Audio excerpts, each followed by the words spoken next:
tresnani segala sesuatu yang dilakukan secara berjamaah insya Allah manfaatnya langkung kathah. Contohnya napa? Ya, contohnya driji niki Pak.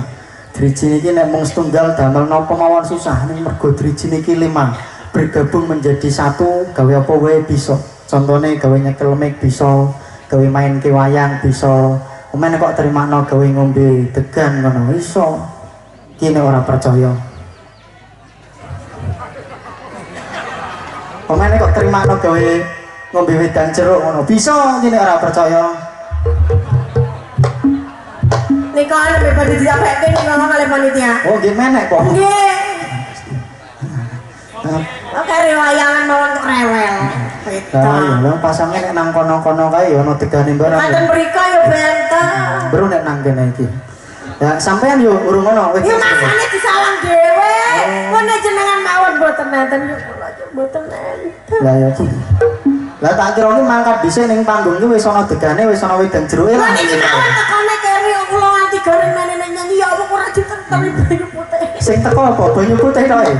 Ya Allah Gusti. Sing teko kok putih tok iki. Nah, iki mugat kopi yo gelasnya gelas lodong. Waduh. Iki kelakon sakit perut tenan iki kiai ini. Wis ora apa-apa lah, disyukuri wae. Nggih. Karo disambi wayangan ngono kok nek ora metu wedang jeruke langsung dirampungi wayange mati ngono ae. Setuju kula nek niku. Oh, nah ketone nek nang kene longko degan po yo. Kathah. Oh, akeh. Lah kok kebangetan nek kathah kok mboten diparengke iki. Gane mepet. Pantese ning Ketok yo iki menek ketok yo. Oh, lunyu Pak Udan ora sida masalah kok iki, Pak. Nggih. Pun wayangan. Wis ora apa-apa tak ada rupang akar pun jadi ora ana wedang jeruk ya banyu putihan wae. Nggih. Malah jare sidene omben manuk ngono Pak. Ora apa-apa. Kok sedelok meneh biasane nek wis di belakake ngono ki metu biasane. Bapak Ibu yang kula tresnani iki mbon wancine kula badhe ngedalke wayang. Wayang-wayang sing badhe kula dalke niki wayang-wayang sing terkenal, Bu. Jenenge terkenal nggih kathah macem-macem. Ada orang terkenal karena kebaikannya, ada orang terkenal karena kekayaannya, ada pula orang terkenal kok karena gantengnya. Contohnya sapa? Ra usah ado-ado sing jikong nang kene iki. Jenengan kok ora ikhlas kok. Lah sing terkenal margo eleke akeh. Lah iki contone. Dursasana. Ya tori sawarya Dursasana. Oh. Sadra panenggak purangga. Gegarung-garungga. Adikang adikung adiguna. Tumekatang nalendra. Ninggal tata krama. Om Dursasana. Dur itu buruk, sasana tempat, berarti Dursasana tempatnya keburukan. Maka dimanapun ia berada, selalu keburukan yang ia bawa. Dur uga maknane goro utawa ngapusi. Mula ibu-ibu sing kendele do ngapusi bojone ya balane Dursasana iki. Dursasana iki omongane seru, senenge guyu, mangane bareng ya akeh. Nek mertamu ngono iki disuguh urung ditawakis entek dhisik. Iki Dursasana iki. Dursasana iki mangkih matine dibantai karo Bima. Nah, iki Bimane, Pak. Bremana wangore manguswa mrengeng. Panjati karonaning kaswase. Lisang gondastrat mojo. Oh, leng-leng ulati surya mangrang sang wayah. Aring marga mlakung.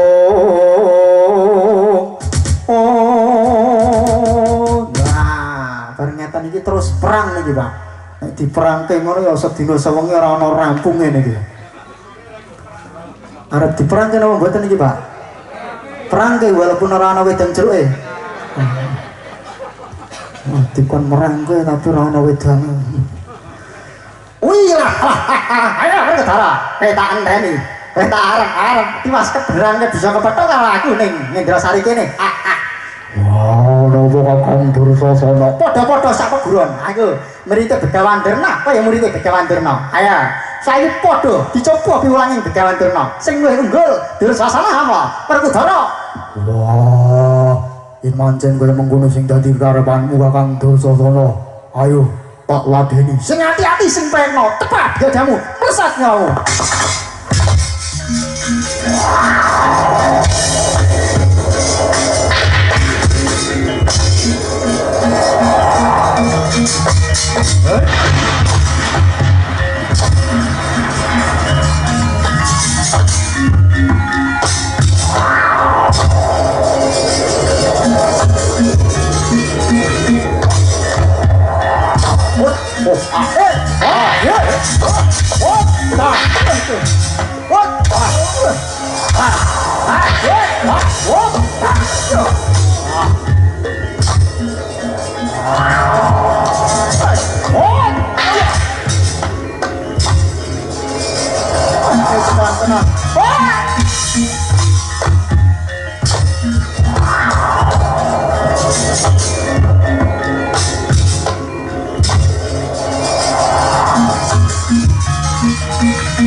Wis mati ngono ae lah.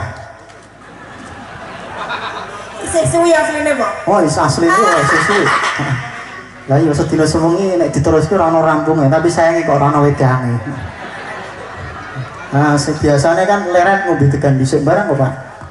Nah, soalnya niki mangke ceritane suwi.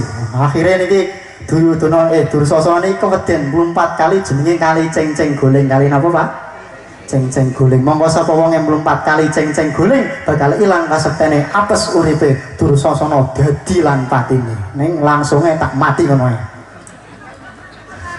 Ah, ndak kesuwen soal yo kok gampang lah. Nek isih kurangan kapan-kapan ngundang maneh ngono ae. Sapa muni larang ngono Pak? Oh ngundang kula niku ora digawe amplop ya ora apa-apa kok, Pak. Sapa muni penting isine ngono Pak? Jajal, kula tak ngetes kalih wong Indrasari kene napa jenengan tepang kalih tokoh-tokoh dalam pewayangan, Pak. Jare nang kene iki nggone tradisi Mas Aldi ngono mau ning nggon transit kono, Pak. Maher biasane. Jajal. Tak takoni, niki namine sinten, Bu? Wayang Gede. Para bapak niki namine sinten, Pak? Wayang. Gusti. Sekolah S2 kok wayang ditangok-tangkoke. Lah ya kuwi maksude kan ngetes wong kene wis do kenal apa ora, nek wis do ngerti apa ora usah tak perangke ngono lho maksude. Jenengan kok jawabane kok wayang kuwi ya ketoke jawabane cah TK kuwi. Nah, ijo takoki malih. Nek ana semawur blas. Halo. Bu. Jenengan ngertos niki namine sinten, Bu? Sing mburi pisan ana sing muni buta Mas Aldi ngono kok. Pancen buta, Pak, tapi kan ana jenenge.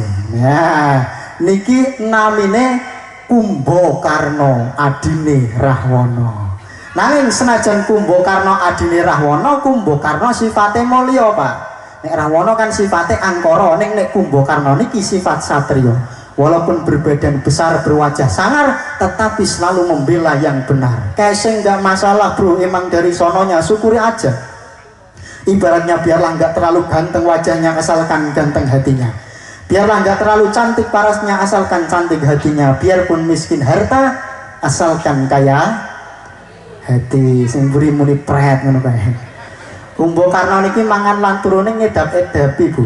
Wah, nek mangan ngono ki tau ngentekke tumpeng 1000 ingkung godel 7. Nek turu ngono ki mbok digebuki nek urung karep tangi ya ora bakal tangi wong karang Buddha ngono. Wah, niki nek diperangke yo sing mau kae sedina sewengi, nah niki rong dina rong wengi, Pak. Mula kula wedi nek dikon merangke ora cucuk masalahe. Sopo muni ra cucuk karo wedange ngono. Malah ono sing muni ra cucuk karo amplope apa ngono. Lah ya maksudnya niku ora cucuk kalih tenagane, Pak. Lah ya rong dina rong wonge kon perang wayang ya entek suarane. Iki halal bihalal wayahe ngaji berkali-kali niku, Pak. Mula ya kudu dijogo staminane. Pemeneh ora ana wedange ya wis lah langsung mati ngono ae. Wah, sebab nek merangke buta ngono iki kudu ana sajene biasane kok, Pak. Merangke napa mboten iki, Pak? Merangke iki, Bu. Wah, niki matine angel, Pak.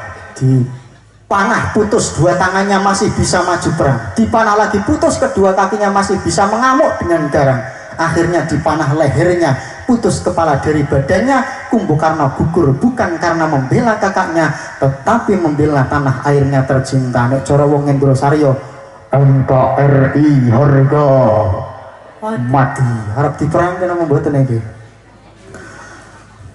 Wonten malih Sulatan prayogi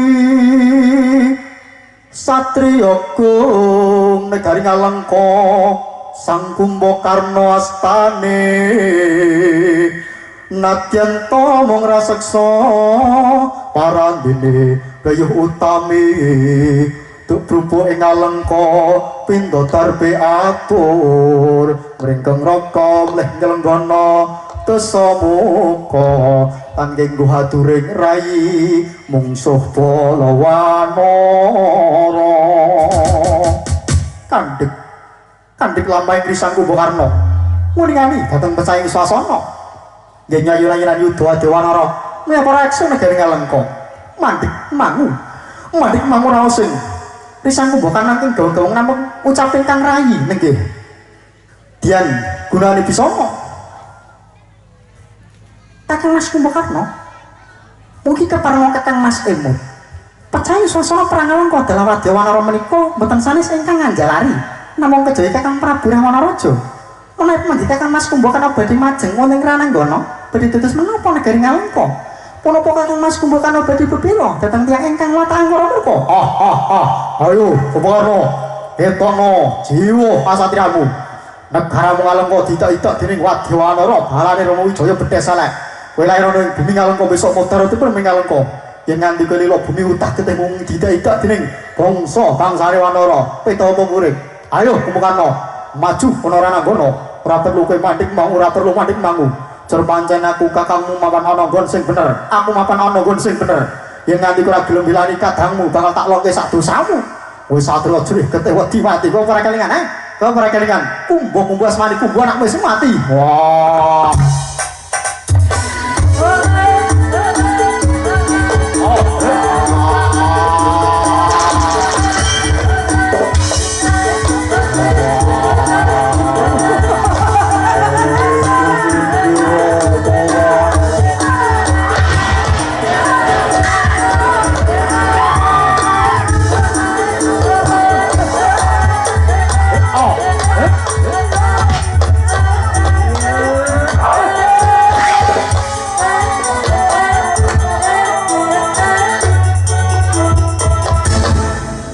kang rasa sumbar hidup bumi konjeng om kumarutuk tata gumo kang jolodri lumembak penyu kumambang tu sang westu patrar sang lebur bumi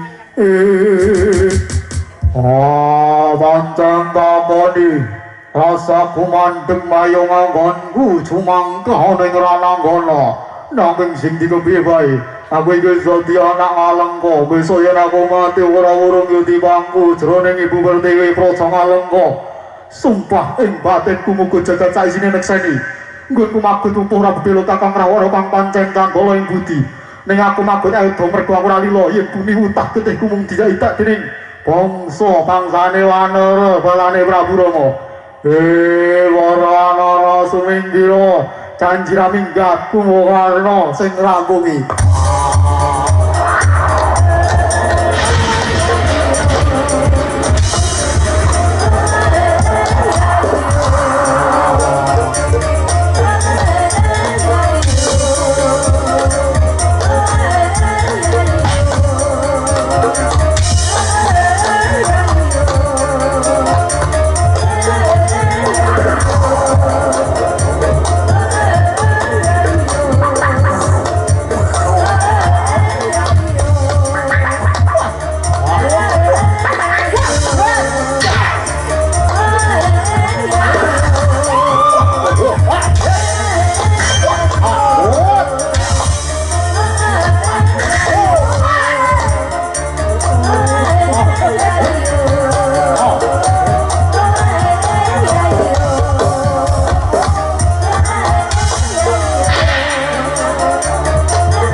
Akhirnya kumbo karnone mati. Ora ono sing tepuk tangan iki. Iki asline kan diroyok kalih Gorawanara alias kethek niku, Pak. Kula biasane nek diroyokke kethek ngono kuwi ketheke tak dunggahke nganti do salto niku. Tapi niki kula ora wani, Pak. Soale adem wayange do loyo kados ngeten iki. Ditumpaki kalih kethek engko wedine nek toklek, Pak. Wah, malah kelakon tombok nang kene kuwi. Nah, ini kan dipanah karo Prabu jenenge Prabu Ramawijaya. Ning mergo panahe ora ana toklek karena loyo menika wau. Kula panah kalih keris niki nuwun sewu niki, Pak. Nek wong kene sering delok wayang pakem lha kok ora padha kalih critane ya kae improvisasi nganggo keris kok. Nyuwun ngapunten nggih, Pak. Ya mergone ya butone ora ana sajene barang iki kok. Ayo dintani awet mau kok ora peka-pekara panitia kene. Ya wis ora apa-apa kok nek nganti rampung gurung teka wedang jeruk utawa degane jaluk mentehane ngono ae. Biasane wong kene nek ngaji sore kados ngeten iki tekan jam pinten sih, Pak? Sapa muni magrib ngono kae. Ana sing muni sak barang kok wis jam piro iki mau? Sapa muni jam kalih ngono kae. Oh, mau wis sore kok jam kalih kowe. Iki wonten lakon sing kula ambil saking cerita Dewa Ruci, Pak. Nyeritake anak kepengin bekti maring wong tuane senajan wong tuane wis sedo tinimbalan datang Gusti Kang Maha Kuwasa. Nah asline kan Dewa Ruci niku nyeritake murid kepengin bekti maring gurune, Pak. Niki tak wae dadi anak kepengin bekti marang wong tuane. Arep diperangke napa mboten niki, Pak? Perangke malih. Wong kene kok senenge kok jebule do perang kok ora, Bu. Ya anggere engko tekan omah ditakoni bojone nek jawab sing genah, Bu. Engko njur ditakoni, "Mau nek ngaji entuke apa makmu?" "Oh, perang kok, Pak." Prasida rukun malah do perang mangke. Dipun sami ambanting sariranira cegah dalar lan uling darapun suto nepsu kang ngombro-ombro reremo ing tiasiraki dadya sabarang karyanira lestari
Indriyak sosoro maruta Om Yekso manganak anom siungyo mawengis Om Wong yang Angrojo Betari Satrio gagah gede dhuwur jajangan tekan Negrosari kene sapa? Wah, Satrio paning gak ing Pandhawa Wijasena aranku kowe sapa? Oh, tepungake. Aku Kang Aran Buta Balakono. Wah, sapa? Buta Balakono. Wah, sing siji sapa? Buta Balakene. Buta kok jenenge aneh. Buta anyaran tukul sadurunge poso. Berarti kowe melu bodo. Melu poso apa ora? Ora, buta kok melu poso. Gaweanku malah godhoni wong-wong sing poso ben padha mokah. Mbangketi kupinge wong-wong ben rada jamaah. Ngileni wong-wong sing rukun ben padha congkrah. Kok saiki wani jejekan tekan kene ndek karep apa? Ngetutke jangkai sikil krenteke ati. Arep tekan ngendi dudu urusanmu. Wah, alah, sengak ya menganmu ya. Kowe nek karo wong Indrasari kene sing do sregep ngaji, sregep ibadah, pernayapane. Wah, balane. Wah, nek ngono kae mungsuhku. Ya ngopo? Aku nderekake para biyayi nyebar agama, ngajak umat padha taat, ngajak wong ben persatuane kuat, ngajak ibadah ben mulya tekaning akhirat. Dianggep mungsuh jalaran apa? Ya pancen kowe kabeh mungsuh aku. Gaweanku pancen abu-abu. Wong lanang tak duwe sing wedok ben tukaran. Anake tak duwe wong tuane ben bentrokan. Nek perlu malah nang omah tak duwe tangga-tanggane ben bentrikan. Kabeh tak duwe pegatan. Aku pura-pura Balakono, aku pura-pura Balakene. Wah, berarti winginane kae ana anak ngenengke wong tuane mergo ora ditukokke HP. Jebul kuwe biang keroke. Wah, ana wong wedok ngenengke sing lanang mergo ora ditukokke gelang. Jebul kuwe provokatore. Kok saiki wani jedul ning Indrasari kene nek ngono aku tak takon, nang kene ana balamu apa ora? Akeh. Sapa balamu ora usah ngaku-aku. Wonge mangkat nang pengajian kene apa ora? Wah, lamun mangkat njur babahe nang sisih ngendi? Sik, tak tilikane ya. Wah, lah kae wonge nang isor cagak kae jikonge. Kudune warnane pink. Wah, pokoke titenane wonge nek mangkat ngaji kacamatanan. Nah, wonge melu guyu teh. Wis, pokoke ora usah keken takon. Pokoke anggere ana wong sing kedele maksiat kuwi balane aku. Ana wong sing seneng gragas duit kas kuwi cese aku. Ana pejabat sing seneng gaglak duit rakyat nguntal duit umat. Nanti do blenduk waduhe kuwi balane aku kabeh. Wah. Kowe nek karo wong wedok sing senenge do ngrumpi ae pernayapane balane. Wah, nek karo wong wedok sing senenge do ngrapi bojone pernayapane. Oh, sedulure. Wah, nek karo wong wedok sing senenge do utang nang warung ning bar kuwi mbambung ora dibayar pernayapane. Oh, lah aku besti aku kabeh kuwi. Oh, biyen sak kelas kuwi kok. Buta kok ngerti besti barang. Ngerti wong buta pinter kok. Biyen aku sekolah. Oh, sekolah apa? Ya sekolah buta. Biyen gaweanku ora tau mlebu ora duwe tata. Buta. Wah. Aku bakal golek ke swarga kanggo wong tuaku sing wis sepuh supaya bisa nang alam barzah bisa nampa rahmati Gusti. Besok nang akhirat panggonane swarga.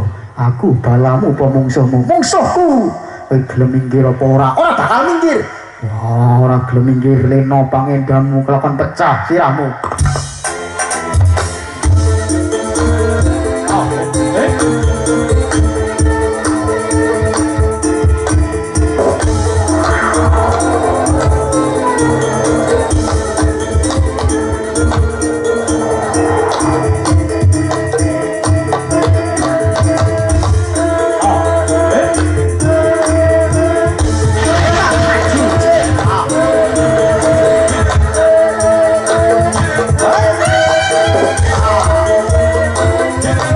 Ah,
Sengkune. Wah.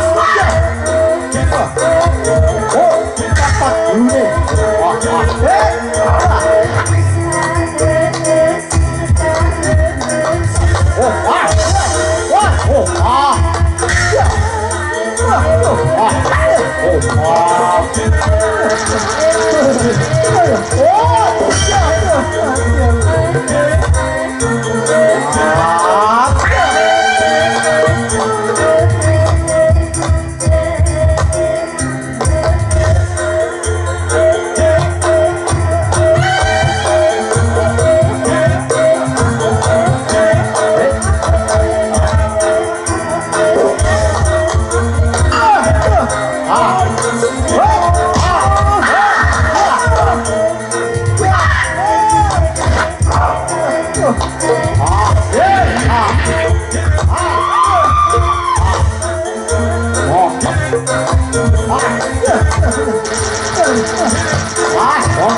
akhirnya butone mati langsung tepuk tangan siji tok kae.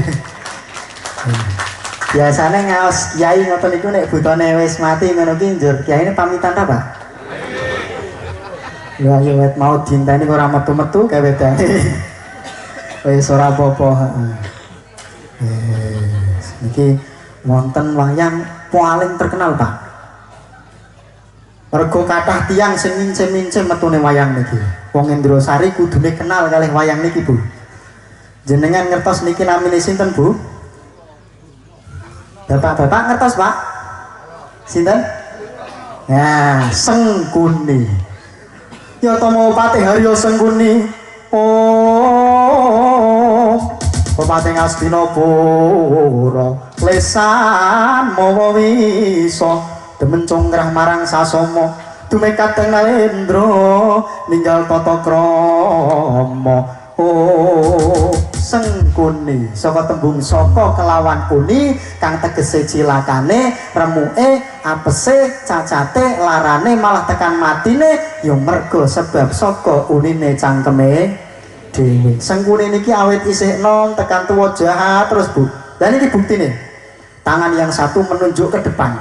Ini menggambarkan bahwa Sengkuni ini senang menunjuk kesalahan orang lain dan suka mengkambing hitamkan orang lain. Sementara tangan yang satunya ini berbentuk seperti tangan raksasa.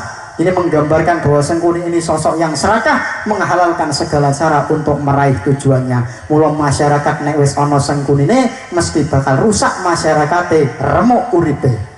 Sengkuni niki nalika isih nome ganteng, Bu. Resik kulite, cilik pawakane, bagus praupane. Iki kados kula ngoten iki lah kira-kira. Pawakane maksudnya, Pak. Jenengan kok muni oh berarti kok Sengkuni kayak kiyaine ngono kok. Wah, penasaran kan jenengan kepengin weruh Sengkuni nalika isih nome kaya ngopo Mas Aldi. Nah, tenang. Niki kula betakke, Pak. Nah, menikolah kang aran Haryo Sengkuni yo Haryo Suman yo Tri Gantalpati. Nah, kados ngeten niki wayange, Bu. Lah kok amo Mas Aldi, amo wong Karangurung gawe maneh kok, Pak. Wah, iki kan asline bagus praupane ning eman remuk akhlake. Mergo Sengkuni niki biyen nome tau diajar karo patih jenenge Patih Gandamana. Mergo Sengkuni niki iri kepengin dadi patih njur mitnah marang Gandamana. Jebule kersane Gusti Kang Maha Kuwasa, Patih Gandamana niku jebule isih urip, Sengkuni dilabrak karo Gandamana, diajar nganti remuk bubuk kados ngeten iki, Pak. Iki kan tengser mlakune sengkleh tangane, bubrah raine menggih napase. Ndi lara asma soalé. Ini kan cangkeme barang niki bentuke setengah guyu. Niki ngelambangke yen Sengkuni niki ora tau ikhlas guyune. Nah, kapan Mas Aldi arep merangke Sengkuni diajar karo Gandamana dilabrak nganti remuk-remuk kados ngeten iki, ya kapan-kapan wae nek kula dundang maneh rene. Nah, soalnya waktune wis sore ora nyandak gitu. Apa mana ya ora ana sajen tegane. Kapan wae langsung jujuk kae tekan nggon matine ngono wae. Senggune niki matine angel, Pak. Karang wong angel matine barang ya angel, ditumbak lakak-lakak dibedil nggih mecicil. Mergo sengkune niki mbiyen tau guling lenga jenenge lenga tala. Lenga napa, Pak? Lenga tala. Mula ora tedes tapak paluning gurinduk landheping waja. Sengkune niki mangke matine diajar karo Werkudara tinubles dubure kelawan kuku Pancanaka. Ridu mawon mangawurawon wurahan tengarane ngajure komakur kongso tata kaya butula war panjriting turangga SD kata engkang Piot layu sapit sengguni angel wong elek wong julik wong tak tubles ngaku kuku Pancanaka ora sirna tak sembah urip-uripan kowe ada arep diajar aku tanah ya aku ada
akhirnya senggurine mati jasane teng predil disebar saambane Padang Kurusetra minangka ngelekke dhateng kula njenengan sedaya yen wong-wong sing modele kados senggune ngeten iki bakal terus ana ing ngendi-endi kula njenengan kedah sing ati-ati kula jare Bang Nabi nang TV waspadalah senajan sekedhik mugi-mugi wonten manfaatipun kagem gandosi amal pakarti kita ing saben dintenipun kados ngendikanipun para winasis sapa kang tatas lan titis bakal tetes kang tatak lan tetek bakal tutup kang tekun golek teken bakal tekan sauger asta kersa kumrembyah suku kersa jumangkah kandil nambaran niat ibadah insyaallah ngendrosari pinaringan berkah Allahumma berakit-rakit dahulu berenang-renang ke tepian bersakit-sakit dahulu bersenang-senang kemudian inna ma'al usri yusron saking tlatah ngendrosari kajoran kapiar soreng-rengen swaraning gending Kiai Jati kanthi tembang pepeling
cekap semanten atur kawula ampun bubar rumiyin saderengipun donga nggih Pak. Lagi berkah pengawasan iku wonten pandungane mangke pandonga kula aturaken dumateng Abah kula Bapak Kyai Edi Muntoro. Saking kula cekap semanten bila ada bunga di taman pasti ku petik bunga melati. Bila ada waktu dan kesempatan insya Allah kita akan berjumpa lagi. Wassalamualaikum warahmatullahi wabarakatuh.